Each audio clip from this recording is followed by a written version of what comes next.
வணக்கம் மக்களே, இன்றைக்கி நம்ம இந்த வீடியோவில் என்ன பார்க்க போகிறோம்னா, எங்களோட கலக்கா தோட்டத்தை இன்றைக்கி கொத்த போகிறோம். அதுக்காக ஆட்கள் வந்திருக்காங்க.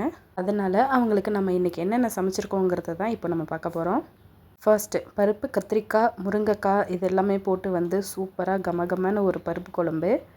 இதை மட்டும் வச்சா நல்லா இருக்காது, அது கூடவே சேர்த்து ரசமும் வச்சுட்டேன். புளியும் தக்காளியும் கரெக்டாக போட்டு செம்மையாக ஒரு ரசம். அதுக்கப்புறமா அப்பளமும் நான் முன்னாடியே பொரித்து வச்சுட்டேன். அதுக்கப்புறமா சைட் டிஷ்க்கு ஏதாச்சும் வைக்கலான்னு சொல்லிட்டு கடலை மாவு போட்டு போண்டா ரெடி பண்ணிட்டேன். வழக்கத்துக்கு மாறாக இன்றைக்கி கொஞ்சம் அதிகமாக வெங்காயம் போட்டு ரெடி பண்ணியிருக்கேங்க. அப்புறமா எல்லாத்தையும் எடுத்து பேக் பண்ணிவிட்டேன். நான் இதுக்கு முன்னாடி உங்களுக்கு காட்டினது வந்து மீதி எடுத்து வச்சது. இவங்களுக்கெல்லாம் பேக் பண்ணி முடிச்சுட்டு அதுக்கப்புறமா எடுத்து வச்சுருந்தேன். சாம்பார் கீழே கொட்டோன்னு கவர் போட்டு ரெடி பண்ணிவிட்டேன். அப்புறம் சாதம் வந்து என் அத்தை ரெடி பண்ணி வச்சுட்டு போயிட்டாங்க. இதெல்லாம் பார்க்குறதுக்கு சிம்பிள் ரெசிபியாக தாங்க இருக்குது. ஆனால் மொத்தமாக செஞ்சு முடிக்கிறதுக்குள்ளே 10 மணி ஆகிடும். இன்றைக்கி வந்து சீக்கிரமாக 9 மணிக்கெல்லாம் செஞ்சு பேக் பண்ணி முடிச்சிட்டேன். கரண்டியும் இந்த அணைக்குத்தியும் எப்பயுமே ஏதாச்சும் ஒன்று மறந்துட்டு போயிடுவேன். இன்றைக்கி அதனால் முன்னாடியே வந்து பார்த்து எடுத்து வச்சுட்டேன். ப்ளஸ் கத்தி எதுக்குன்னா வாழையில இருக்கணும் இல்லைங்களா. வாழையில வந்து தோட்டத்துக்கிட்டே இருக்கிறதுனால நம்மளுக்கு பிரச்சனை இல்லை. அப்புறம் நான் அம்மா வீட்டுக்கு ஊருக்கு போயிருந்தபோது வாழைக்கன்று வந்து வச்சுட்டு இருந்தாங்கங்க. அப்போ நான் ஊரில் இருந்தேன், இங்கே பார்க்க முடியல, வீடியோ எடுக்க முடியல. இப்போ அந்த வச்ச கன்று வந்து ஒன்று ஒன்றா நல்லா இலை விட்டு துளுர்த்து வந்துட்டுருக்கு. மேலே ஒரு குழிக்கு தண்ணி கட்டி பிடிச்சிட்டாங்க. இப்போ இதுக்கு தண்ணி பாய்ச்சிட்ருக்காங்க. முன்னாடி நாங்கள் ஒரு கொள்ளையில் மட்டும்தான் வச்சுருந்தோம். இப்போ 3 இதுலேயும் போட்டிருக்கோம்.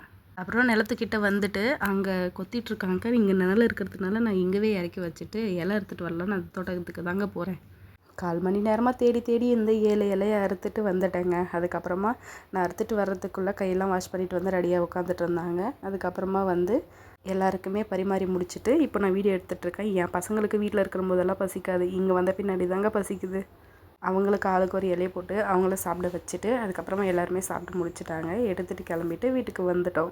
காலையில் இப்படி தான் போச்சு. இப்போ வந்து மதியம் வந்து இப்போ எதுக்கு நாங்கள் கிளம்புறோன்னா, வெயில் ஓவராக இருக்குங்க. அதனால் அவங்களுக்கு குடிக்கிறதுக்கு சில்லுன்னு கூல் ட்ரிங்க்ஸ் வாங்கிட்டு வந்தோம். என் பொண்ணு தான் எடுத்துகிட்டு போயிட்டு ஒருத்தருக்காக கொடுங்க, நானே கொடுக்குறேன்னு சொல்லிட்டு எடுத்துகிட்டு போயிட்டு கொடுத்துட்டு இருந்தாங்க. அது வரைக்கும் நம்ம ஆளுக்கு பொறுமை இல்லை. சரி, அது டேஸ்ட் எப்படி இருக்குன்னு பார்க்கணுன்னுட்டு குடித்தா வயிற்றுக்குள்ளே அது போயிட்டு சேர்றது நல்லா தெரியுதுங்க. சில்லுன்னு அது பாட்டுக்கு போகுது. என் பொண்ணுக்கு அவங்களுக்கெல்லாம் எடுத்துகிட்டு போயிட்டு கொடுக்குறதுக்குள்ளே ரொம்ப முடியலைங்க. எப்படா நமக்கு கொடுப்பாங்க, நம்ம குடிப்போன்ற அளவுக்கு ஆயிடுச்சு. சமைச்சு எடுத்துகிட்டு போயிட்டு அவங்களுக்கு பரிமாறது மட்டும்தாங்க நம்மளுக்கு வேலை. அதுக்கே வேர்த்து வெடாச்சிட்டு இருந்தேன் நான். இன்றைக்கி ஃபுல்லாக இந்த வெயிலில் கொத்துறவங்களுடைய நிலைமையை வச்சு பாருங்கள்.